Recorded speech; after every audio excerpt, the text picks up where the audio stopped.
आणि असे गर्भपात होणार नाही याकडे लक्ष आता ते सरकारकडे यंत्रणा आहे तेच करू शकतात. ज्या त्या वेळेला कारवाई वगैरे केल्यानंतर मग असं होणार नाही. आणि मुली आता मुलांच्या बरोबर मुली पण आता काम करतात. त्याच्यात मुलग्याच्या आणि मुलीच्यात काही फरक नसतोय. बघा, सरकारने एक योजना काढली की लोक त्यावर 10 पर्याय शोधतात. एकीकडे कोल्हापुरात करवीर निवासिनी आई अंबाबाईला जी स्वतः स्त्री आहे तिला पूजलं जातं, मुलींना देवी मानलं जातं, मुलींच्या कर्तृत्वाच्या मोठ्या गप्पा मारल्या जातात. पण त्याच कोल्हापूरमध्ये मुलगी नको अशी विकृत मानसिकता समोर आली आहे. कोल्हापुरातील कदमवाडी मध्ये एक सिव्हिल सर्जननं 4 वर्षात 250 पेक्षा जास्त गर्भपात केले आहेत. कारण त्या मुली आहेत म्हणून त्या गर्भपात केल्या आहेत. आता मी सध्या कोल्हापुरातील CPR रुग्णालयाच्या इथे आले आहे. इथे काही महिला आहेत. या संदर्भात त्या महिलांचं म्हणणं काय आहे, याकडे त्या कशा बघतात हे आज आपण जाणून घेऊया. सध्या माझ्यासोबत CPR मध्ये मी आलेले आहे आणि आपल्यासोबत एक नातेवाईक उभे आहेत. आपण त्यांच्याशी बातचीत करूया. नमस्कार सर. ते आता जे रॅकेट उघड झाले 250 पेक्षा जास्त मुलींचा गर्भपात केला, ते कसं बघता तुम्ही, या बातमीकडे कसं बघता? ही दुर्दैवी बातमी आहे आणि अतिशय माणुसकीला काळीमा फासणारी आहे. त्यामुळे हे सगळं ऐकून मन अस्वस्थ होते. एकीकडे सर आई अंबाबाईला आपण पुजतोय, ती स्त्री आहे स्वतः, आणि दुसरीकडे मुली आहेत म्हणून मारलं जाते. अजून सुद्धा मानसिकता आपली बदललेली नाही आहे का? बदललेली नाही आपण. आणि हे जे मारणं आहे हे माझ्या मते इंडियातच आहे बाहेरपेक्षा. हे मुलींचं जे आहे ते भारताचा दोष आहे. हा ब्लॉट आहे आपल्या देशावर असं मी म्हणेन. तर का मारलं जातं मुलींना? का मारलं जातं? काय वाटतंय तुम्हाला, का मारलं जातं? काय चुकी आहे त्या मुलींचे? तर आता ह्याकडं बघायचं झालं तर कसं का मारलं जाते ह्याचं उत्तर मला तर नाही एवढं देता येणार. खरं एक आहे की आपण अजून सुद्धा मेल डॉमिनंट वृत्तीचे आहे. मेल म्हणजे श्रेष्ठ आणि महिला म्हणजे कनिष्ठ. मग मला मुलगी झाली तर कशाला कनिष्ठ पाहिजे असं एक भावना त्यांच्या मनात निर्माण होतात आणि ते मारून टाकतात. तर सरकारने काय उपाययोजना करावी यामध्ये असं वाटतंय? काय कडक पावलं उचलली पाहिजे? सरकार तर काय म्हणजे उदासीनच आहे, काय करतच नाही सरकार कुठल्या बाबतीत. पण ठीक आहे, आता काय त्यांनी काय पावलं उचलावे म्हणजे स्ट्रिक्ट करावे लॉ, बऱ्यापैकी लॉ स्ट्रिक्ट करावं आणि असे गर्भपात होणार नाही याकडे लक्ष. आता ते सरकारकडे यंत्रणा आहे तेच करू शकतात. मला किती जरी वाईट वाटलं तर मी काही करू शकत नाही किंवा इंडिव्हिज्युअल कोण काही करू शकत नाही. सरकारच करू शकते कारण त्यांच्याकडे यंत्रणा आहे. खूप वाईट वाटते, पण तो आम्ही पण इथं आमच्या पेशंटला घेऊन आलेला आहे. खूप वाईटच झालेला आहे. आणि त्यावेळेस मोठी शिक्षा व्हावी आणि असं कधी होऊ नये असं आमच्या अपेक्षा आहे. तर मुलींवर अत्याचाराच्या घटना पण दिवसेंदिवस वाढत जाते आणि आता मुलींना जन्मालाच येऊन देत नाही. मग मुलींचा काय दोष आहे? कसं वाटतंय तुम्हाला, हे काय चुकतंय? मुलींचा मानसिकता का तयार व्हायला असं वाटतं तुम्हाला? मुलींचा काही दोषच नाही. कठोर कारवाई न झाल्यामुळं असं सगळं होतंय. ज्या त्या वेळेला कारवाई वगैरे केल्यानंतर मग असं होणार नाही. त्यांना कठोर शिक्षा दिली तर असं परत होणार नाही. बरेचदा आम्ही असं बातम्या वगैरे ऐकलेल्या आहेत. त्याच्यावरती परत आणि सारखं असं होतं, याचा अर्थ सिस्टम मध्ये कुठेतरी प्रॉब्लेम असेल. सरकारने काय ठोस पावलं उचलला पाहिजे? त्यांना कठोरात कठोर शिक्षा केली पाहिजे, त्याशिवाय हे बंद होणार नाही. याच्यामध्ये जेवढं डॉक्टर दोषी आहे त्याच्यामध्ये सगळ्यात जास्त पालक पण दोषी आहे असं वाटत नाही का? हा, तसं 100%च आहे. कारण का मुलग्याच्या हव्यासाठी मुलींचं वगैरे असं हे करतात, त्यामुळे प्रॉब्लेम.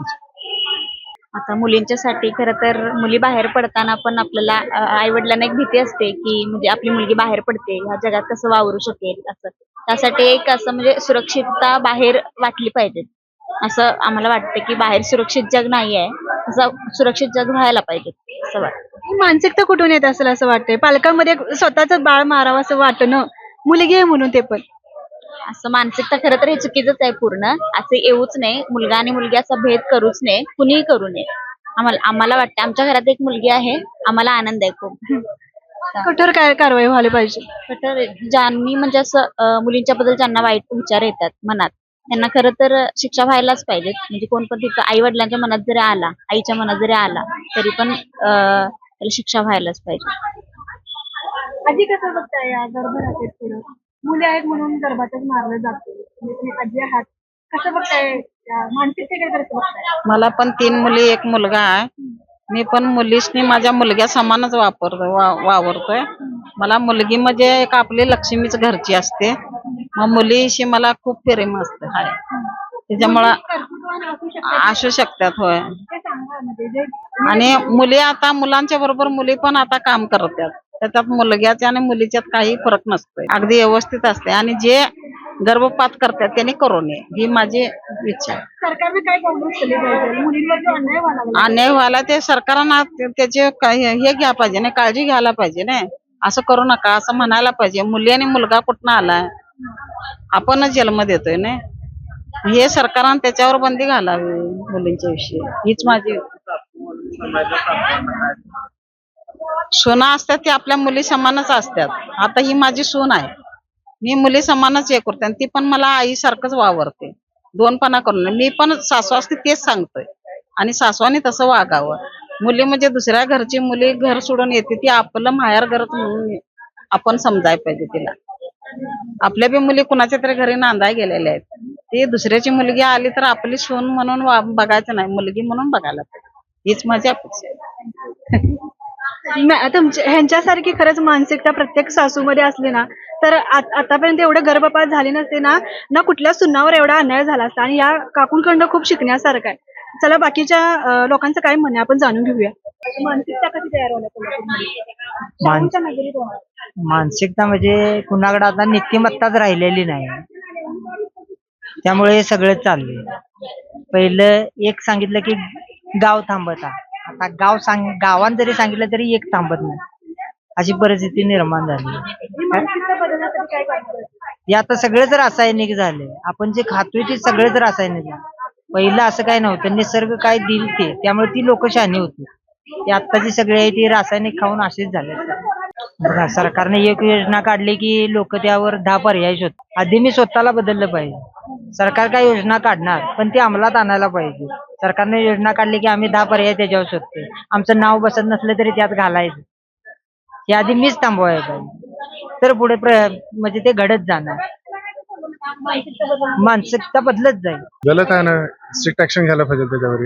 ही मानसिकता कुठून येते सर? मुलींवर एक कुठेतरी अत्याचार व्हायला लागला, एकीकडे मुलीला जन्माला समजत नाही. यामध्ये आपलं सिस्टमची गलती आली मोठी. सिस्टमपेक्षा आई वडिलांची गलती वाटत नाही. आणि मानसिकता त्यांना कळायला पाहिजे ना. काय काय बदलणार? काहीच तेच मुली हा म्हणून जो आभूषण करत आहे या जो भी आहे ते ना करायला पाहिजे. त्यांच्याकडे असा कसा विचार निर्माण होतो असं वाटतं मला. त्यांना कशी माहित व्हायला लागली की हे मुलीच आहेत म्हणून आभूषण करायला.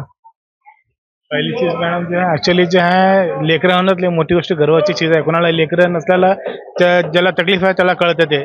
ज्याला लेकरं होऊन त्याला भेटूला देव जेवढा मग त्याला असं करणं योग्य वाटत नाही आम्हाला. एकीकडे आपण मुलींचं एवढं कर्तृत्ववान मुली म्हणतोय, सुनीता विल्यम्स असो, इंदिरा गांधी.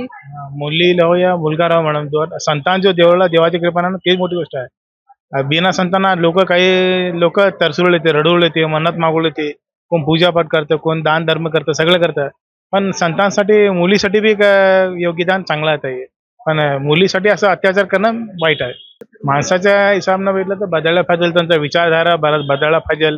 आताची युवा पिढी आहे चांगली आहे, एक सांभाळून घेऊन सगळं केलं तर चांगलं, विचार चांगला केलं तर सगळं चांगलं होईल. सरकारनं काय ठोस पावलं उचलली? सरकारनं तर पाऊल उचलायला पाहिजे होतं, जरुरी आहे, ऍक्शन घ्यायलाच पाहिजे होतं.